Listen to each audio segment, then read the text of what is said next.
देखो हम लोग चैप्टर 4 स्टार्ट करें। क्या चीज़ है जी? चैप्टर 4 द्विघात समीकरण, ठीक है ना। द्विघात समीकरण किसे कहेंगे? जैसे बहुपद में मालूम है, जब बहुपद पढ़ाएं तो जिस बहुपद का पावर 2 हो उसे हम लोग क्या कहते हैं? द्विघात बहुपद कहते हैं ना। जिसका पावर 3 हो त्रिघात बहुपद कहते हैं। जिसका पावर 1 हो उसे क्या कहते हैं जी? रैखिक बहुपद कहते हैं ना। वैसे ही ये द्विघात समीकरण है। तो समीकरण और बहुपद में यही फर्क होता है। जैसे बहुपद हो गया 2x² + 7x + 3, यह किसी के इक्वल टू नहीं रहता है, ठीक है ना। इक्वल टू नहीं है तो ये क्या कहलाएगा? बहुपद। यही अगर इक्वल टू में मान लो 0 आ गया या कोई भी नंबर आ गया, मान लो यहाँ पे 3 ना हो कि यहाँ पे हो इक्वल टू 6, 7 कुछ भी हो, मतलब जहाँ इक्वल टू सिंबल आया तो ये हो जाता है समीकरण, ठीक है ना। तो देखो हम लोग पढ़ रहे हैं द्विघात समीकरण यानी क्वाड्रेटिक इक्वेशन। तो घात 2 वाले समीकरण को हम लोग क्या बोलते हैं जी? द्विघात समीकरण कहते हैं। जैसे 7x² + 6x + 2 = 0। इसमें जो वेरिएबल है उसका हाईएस्ट पावर क्या है? इसमें जो x है वेरिएबल, हाईएस्ट पावर क्या है? 2 है ना। तो जिस भी समीकरण में अगर हाईएस्ट पावर 2 हो उसे हम लोग बोलेंगे द्विघात बहुपद। जिस समीकरण का हाईएस्ट पावर 1 हो, जैसे 7x = मान लो 6 है, ठीक है ना। इस समीकरण में हाईएस्ट पावर क्या है? 1 है ना। तो इसे हम लोग क्या बोलेंगे? x का हाईएस्ट पावर 1 है तो इसे हम लोग बोलेंगे रैखिक समीकरण। क्या बोलेंगे? ये सब याद रखना, ऑब्जेक्टिव में आता है। अगर हाईएस्ट पावर 1 हो तो रैखिक समीकरण, यही हाईएस्ट पावर 2 हो तो द्विघात समीकरण, ठीक है ना।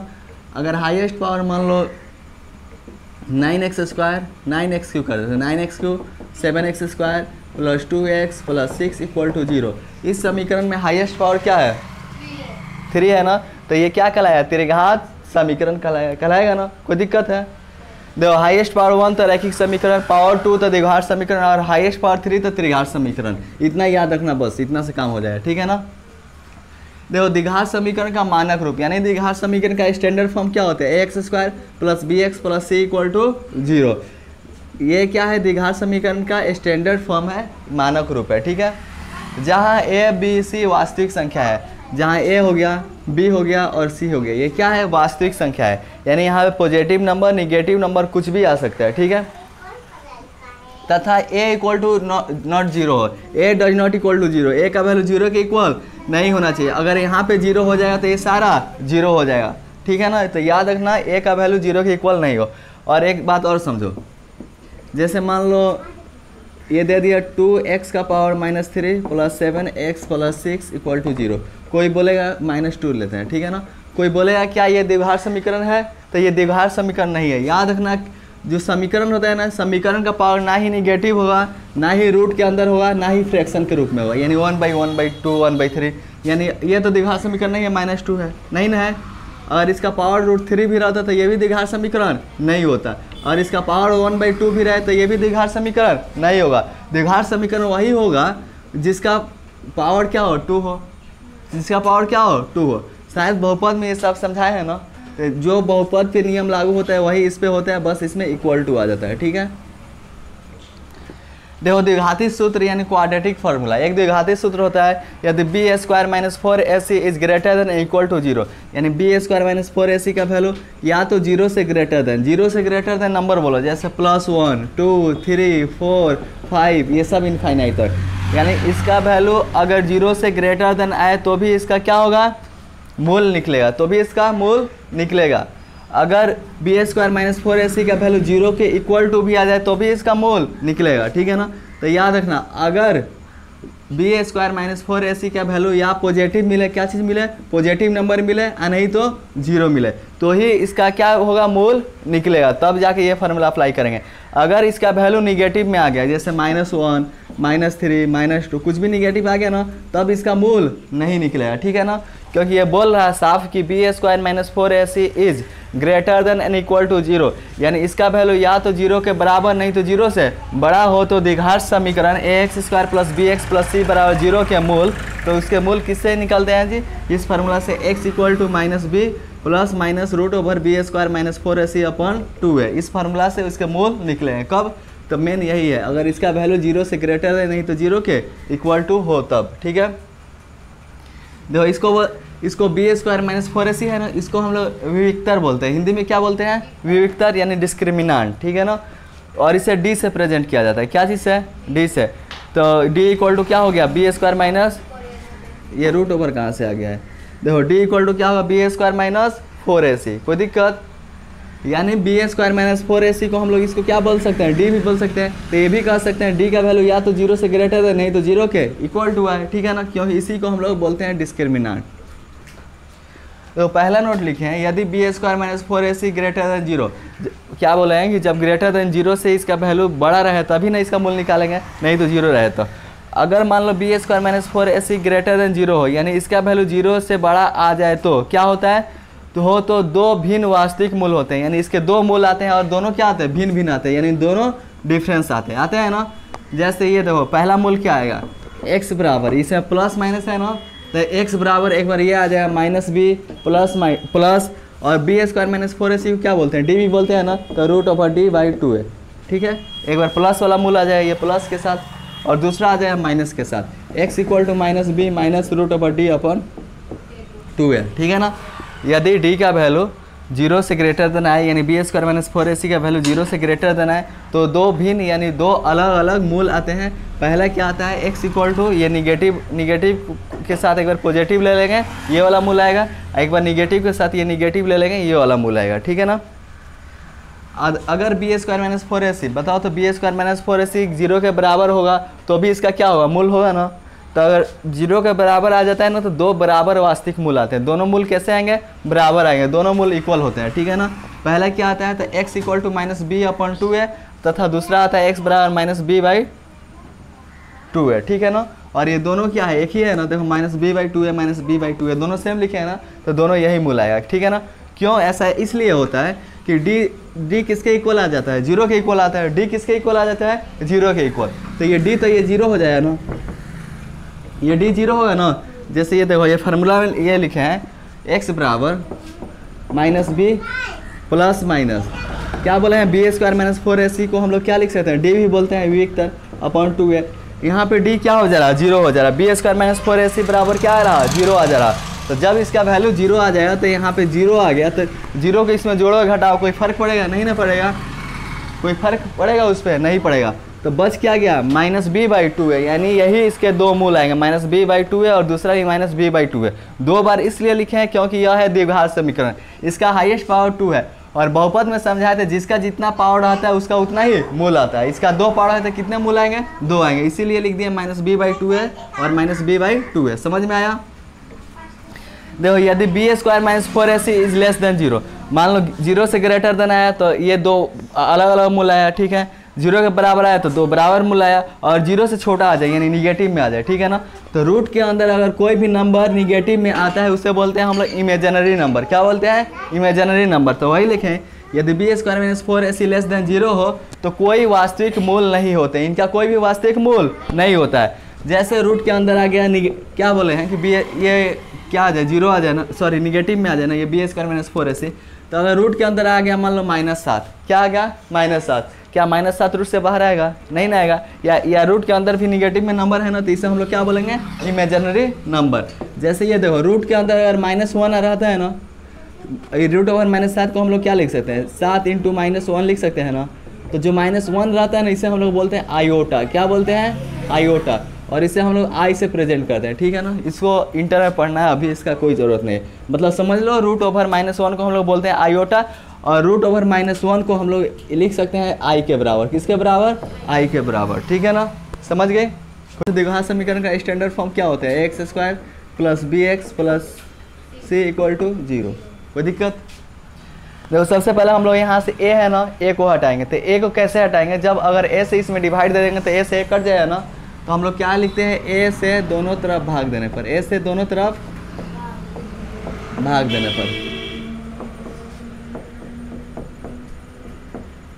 तो देखो a से भाग देंगे, ax² अपन क्या हो जाएगा, a, इसमें a से भागा होता है b/a ×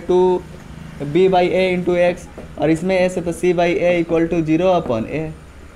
क्या कोई दिक्कत है, a से a कट गया, ठीक है। बताओ तो 0 में a से भाग देंगे क्या आएगा, 0 ही आएगा, 0 ही लिख देते हैं, ठीक है। इधर बच गया x², इधर b/a × x प्लस c, और प्लस c/a इधर है ना, राइट साइड लेके जाएंगे क्या होगा, -c/a होगा इतना। अब हम लोग क्या कर रहे हैं, अपने मन से b/2a का होल स्क्वायर दोनों साइड जोड़ दे रहे हैं। दोनों साइड जोड़ेंगे तो यह इक्वेशन बैलेंस रहेगा। अगर इधर सिर्फ जोड़ दिए b/2a का होल स्क्वायर, इधर नहीं जोड़े तो यह जो इक्वेशन है ये अनबैलेंस हो जाएगा ना, क्योंकि यह अभी क्या है, इक्वल टू है ना। तो अगर इधर 2 जोड़ेंगे इधर भी 2 जोड़ेंगे तो ये क्या रहेगा, अभी बराबर ही रहेगा। तो इसीलिए हम लोग क्या करें, दोनों तरफ इसको ऐड कर रहे हैं। तो लिखेंगे दोनों तरफ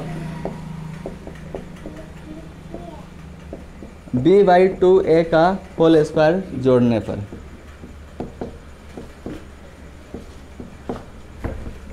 तो देखो इधर जोड़ेंगे तो x² plus b/a into x और प्लस b/2a का होल स्क्वायर इधर जोड़ दिए, ठीक है ना।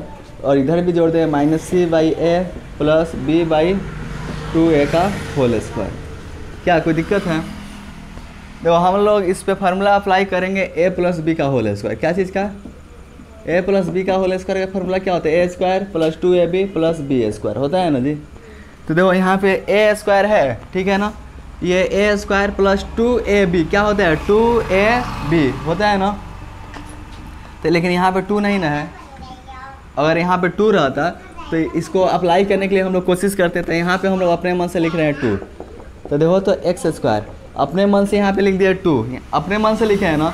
तो इस 2 को कटाने के लिए नीचे भी 2 से भाग देना होगा, तभी ना ये 2 से 2 कटेगा। और b/a है तो b/a इंटू एक्स। देखो यहाँ पे हम लोग ऊपर 2 से मल्टीप्लाई किए अपने मन से, तो 2 को कटाने के लिए भी 2 से डिवाइड करना होगा, ताकि ये 2 से 2 कट जाएगा, x² b/a इंटू एक्स फिर से इतना आ जाएगा, ठीक है ना। इधर देखो इधर तो 2 से मल्टीप्लाई किए तो इसके लिए 2 से नीचे डिवाइड भी कर दिए, ठीक है। अब प्लस में b/2a का होल स्क्वायर है तो b/2a का whole square equal to -c/a plus b/2a का होल स्क्वायर। देखो यहाँ तक, यहाँ से यहाँ तक ध्यान दो, a² प्लस 2a, देखो a² प्लस 2ab तो 2a, तो यहाँ पे a, यहाँ पे देखो यहाँ पे a² है x और यहाँ a के पास आ रहा क्या चीज़, b/2a आ रहा है ना।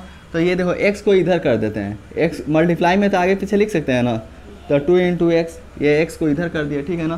तो अब देखो a² प्लस 2a, यहाँ a² है तो x², यहाँ पे सिर्फ a आ रहा है, जैसे यहाँ पे a, यहाँ पे x² है तो यहाँ पे सिर्फ a आ रहा है, तो यहाँ पे क्या होगा, सिर्फ x होगा, तो यहाँ पे सिर्फ x है ना। तो a² प्लस 2ab, b के पास क्या आ रहा है, b/2 है, और यहाँ पे क्या है जी, b² तो प्लस b/2a का होल स्क्वायर यहाँ भी तो आ रहा, तो ये फार्मूला अप्लाई हो गया ना, a प्लस बी का होल स्क्वायर। ध्यान से देखना, a² plus 2ab plus b² होता क्या है जी, a प्लस बी का होल स्क्वायर। तो a के पास x और b के पास क्या है, b/2a का होल स्क्वायर। कोई दिक्कत है? फिर से इसको फैक्टराइज करेंगे a प्लस बी का होल स्क्वायर पे, तो इतना तुम्हारा आ जाएगा। समझ में आया ना। ये -c/a है तो c/a, इसका स्क्वायर करो, b का स्क्वायर क्या हुआ, b², 2 का स्क्वायर क्या हो जाएगा 4 और a का स्क्वायर, मतलब a का स्क्वायर करेंगे a² होगा ना। स्क्वायर दूसरे साइड जाता है तो क्या होता है, रूट ओवर प्लस माइनस होता है ना। तो ये हो जाए x प्लस b/2a और स्क्वायर दूसरे साइड आया तो plus minus root over, plus minus root over होगा ना। इतना समझ में आ रहा। पहले ये देखो एक काम किया जाए, इसको बटा एक जोड़ बना लिया जाए। इधर x प्लस b/2a का होल स्क्वायर है तो होल स्क्वायर, इसके बेस में है a, इसके बेस में है 4a², एलसीएम क्या आएगा 4a², ठीक है ना। a से 4a² में डिवाइड देंगे तो a से a कट जाएगा तो क्या हो जाएगा 4a, 4a से c में मल्टीप्लाई करेंगे तो -4ac होगा ना, प्लस है प्लस।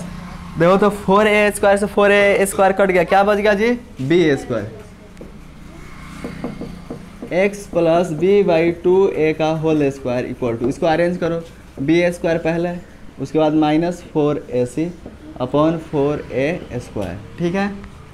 अब देखो अब स्क्वायर को दूसरे साइड भेजते हैं, तो x plus b/2a equal to, square दूसरे साइड जाएगा तो क्या होगा, plus minus root over b² minus 4ac upon 4a², ठीक है ना। x equal to plus b/2a equal to plus minus, देखो ये b² माइनस 4ac है ना, तो b² माइनस 4ac ऐसे ही रहने देते हैं। 4a² को क्या लिख सकते हैं, 2 इंटू 2 4 को लिख दिए, a² को क्या लिख सकते हैं, a इंटू a से a में मल्टीप्लाई हुआ a², x equal to x plus b by 2a equal to plus minus, देखो ये तो रूट से बाहर आ जाएगा, रूट के अंदर रह जाएगा बी स्क्वायर माइनस 4ac, दो ठो 2 है तो एगो बाहर आ गया, दो ठो ए है तो एगो ए बाहर आ गया, तो ये रूट से बाहर आ गया। एक बार प्लस वाले के साथ इसको कंपेयर कर देते हैं और एक बार माइनस वाले को, तो x plus b by 2a equal to एक बार प्लस वाला ले लिए root over b square minus 4ac, ठीक है ना, कोई दिक्कत? या एक काम किया जाए, हटाओ कंपेयर क्या करें, एक ही बार फार्मूला ला देते हैं, ठीक है। ये प्लस बी बाई 2a दूसरे साइड जाएगा तो क्या होगा, minus b by 2a plus minus root over b square minus 4ac है तो b square minus 4ac upon 2a, x equal to minus b plus minus, पहले एक बार यहाँ पे देखो ये 2a है, 2a एलसीएम क्या आएगा, 2a आएगा ना, 2a से 2a कट गया, ऊपर क्या बच गया minus b plus minus 2a से 2a कट गया, क्या बच गया root over b square minus 4ac, तो यही ना द्विघाती सूत्र है, x equal to minus b plus minus root over b square minus 4ac upon 2a, कोई दिक्कत है?